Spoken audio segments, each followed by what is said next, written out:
I'm Sumanaweera, a teacher trainer at the Regional English Support Center, Bolevalana, Nigambo.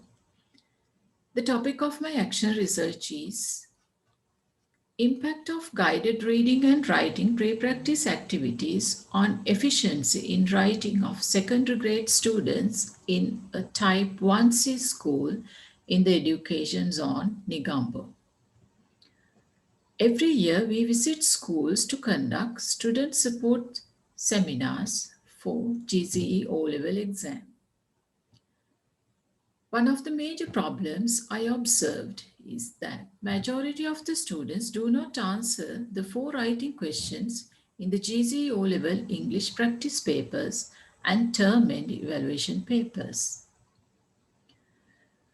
I studied more about assessing writing and the English language marking scheme of G.C.E O-level exam in 2018. Writing is a very important skill tested at the G.C.E O-level exam.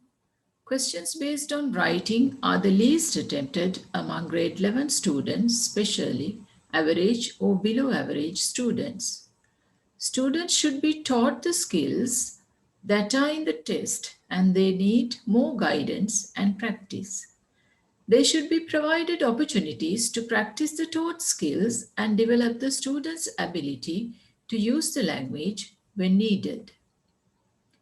Encouraging students by setting goals, monitoring performance, and giving feedback help them to perform well at tests. This action research hence focuses on paying particular attention for building up confidence in students by providing oral and written practice using reading and writing pre-activities. Thus, the test 14B was selected for this action research.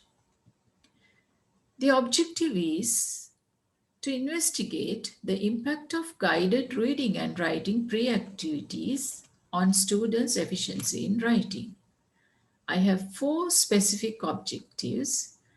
The first one is to understand the student's ability level of performance at test 14B.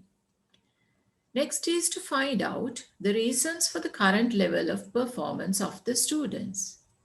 And third one is to plan and design an intervention to address the needs of the students and implement them.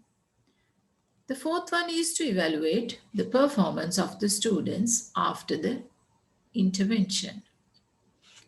This is the conceptual diagram of the action research. I selected 35 grade 11 students from a 1C type school in the education zone Nigambo, but only 28 students did both the pre-test and the post-test.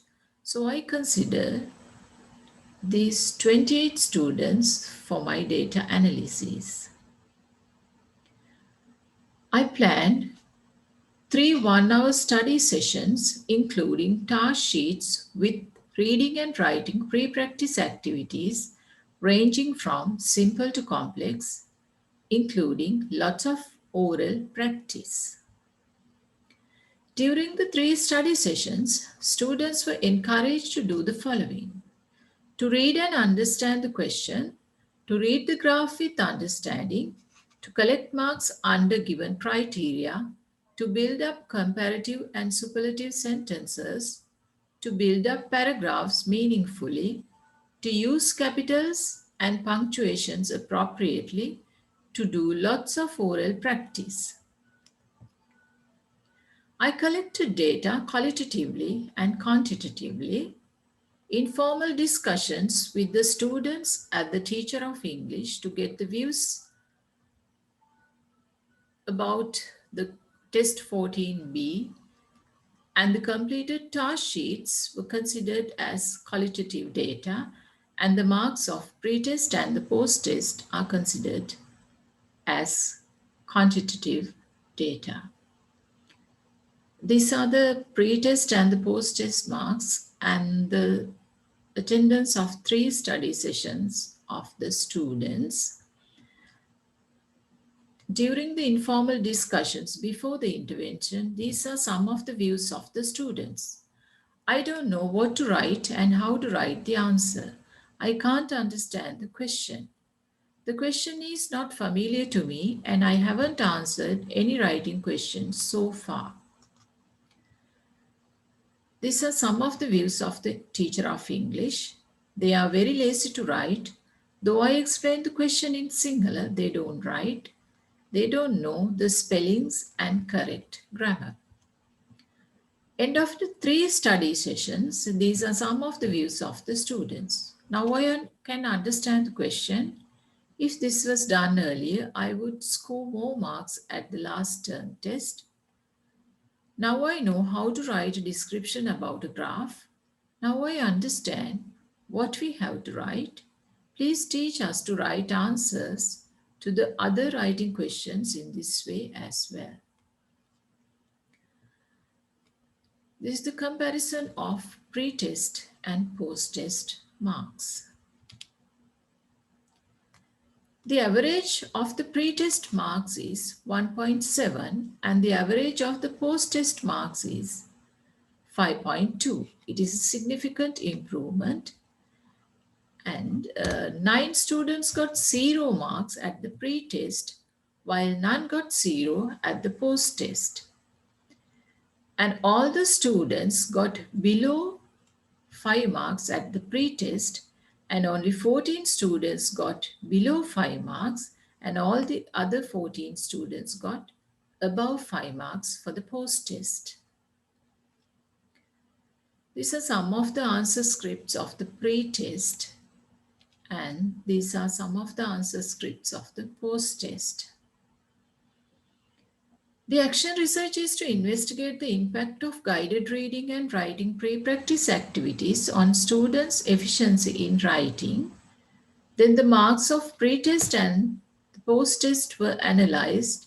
It is evident that there is a significant improvement in the performance levels of students. When compared the views of the students before and after the intervention, it is clear that there is a positive change in their attitude. When reflecting on the data analysis and feedback, it was revealed that all the participated students were benefited from this program. There is a positive impact of guided reading and writing pre-practice activities on students' efficiency in writing. Providing effective and pre-practice activities and assessing continuously make the students perform better at tests. These are the recommendations for the teachers. Setting goals, monitoring performance, and giving feedback are very important in building up confidence in students. Teachers' awareness on what students did well and what they need to improve next time are vital parts of exam practice. Teachers should focus on developing the abilities that are being tested, not just practicing test questions. For the teacher trainers, the findings of this action research are very useful to design training sessions for teachers in a more practical and effective way. Furthermore, the findings would be a great help to conduct student support sessions productively. These are the references of my action research, and thank you.